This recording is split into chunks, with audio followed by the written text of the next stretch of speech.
Hello. So your teacher is going to be out tomorrow, so we are going to briefly go over the lesson together. So, did you help build or their sandcastle?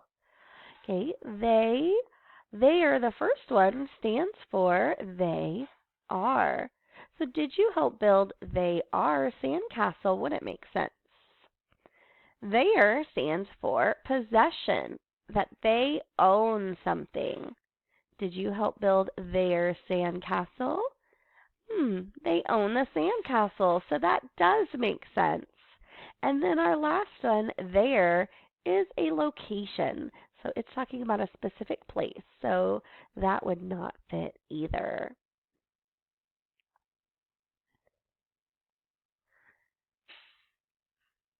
Your lesson goals are to practice all of your spelling words offline, use frequently confused words correctly, explore how an author supports reasons for opinions with facts and details in a book review, support reasons with facts and details in your book review, and read for pleasure.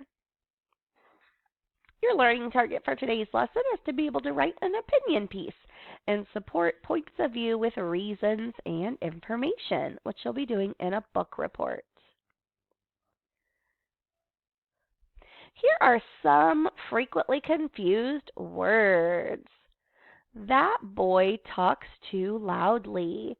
But which version of the word to would we use? To stands for, it is a preposition, which we talked about yesterday. It's infinitive. It refers to a period of time, and it can be the receiver of something. For example, I went to the shop. She likes to sing. Okay. TOO is an adverb. It means also or very or excessive.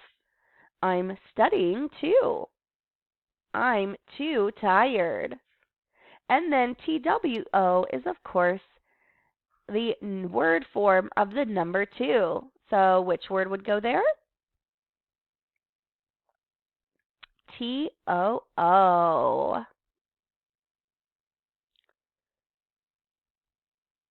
Let's try it again. These blank girls want to sit under the umbrella blank. Well, our first blank is referring to a number. These 2 girls want to sit under the umbrella. Would it be to as in also or to as in the preposition? It would be to also. They also want to sit under the umbrella.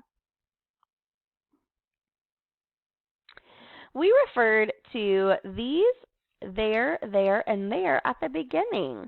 Okay, here is your official explanations. There refers to a place. THEIR refers to ownership. Their house is new. Their fur is black. And there, the contraction, stands for they are. They accidentally left blank notebooks in the car. Which one would fit that blank?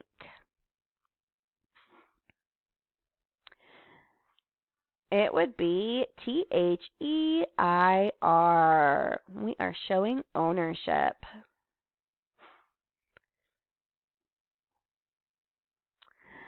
Okay, so at the end, you can do some fact and opinion practice. I'm going to give you the link to a game, and you can practice a fact versus opinion.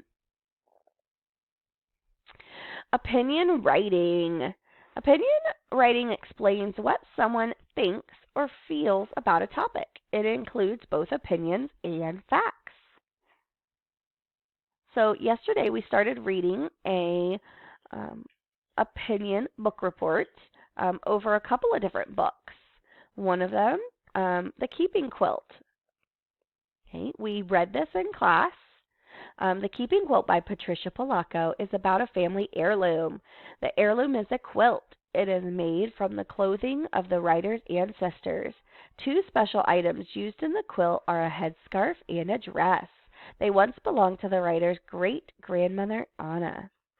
Polacco describes how Anna brings the clothes to America when she and her family move from Russia.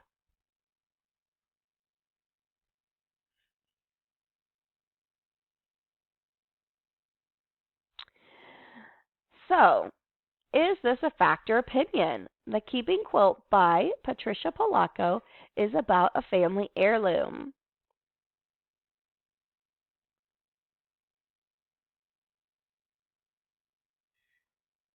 Well, that statement can be proven to be true and it does not change.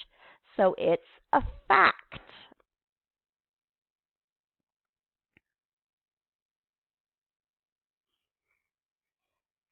The Keeping Quilt is a great book. It celebrates family bonds, it shows the value of tradition, it captures the beauty of change, it is relatable and original. So I think it is well worth reading.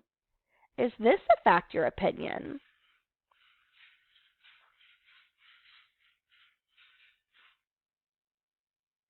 It's an opinion. Opinions are what someone thinks or feels about something. They cannot be proven true or false. They can change. They're easily recognized when the writer uses words like I think or I believe.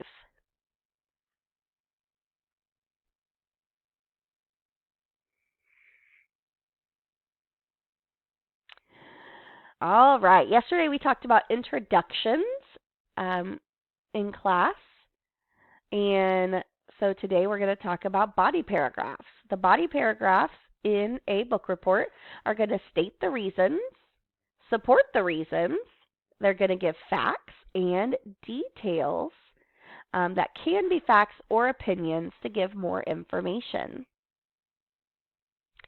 Another reason I love this book is that I can relate to it.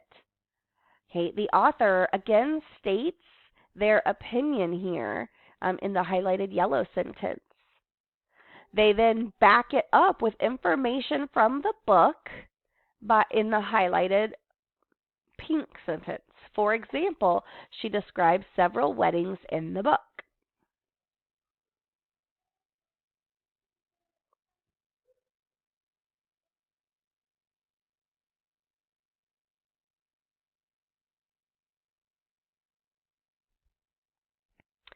So, Gail Gibbons' The Quilting Bee is a charming work. It is full of great pictures and it teaches readers all about its subject. It tells how quilts are made and explains what many quilt patterns mean. It even describes why quilting is so important to people. If you are looking for a super book on a topic you may not know much about, The Quilting Bee is for you. So, which sentence is most clearly a fact?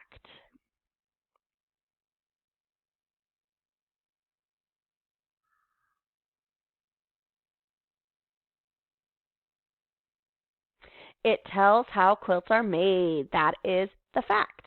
Okay, it can be proven. It's in the book. Okay, charming is an opinion word, and great is also an opinion word. Okay, so we did a lot of this lesson together. If any of it was a little fuzzy for you, though, definitely go back.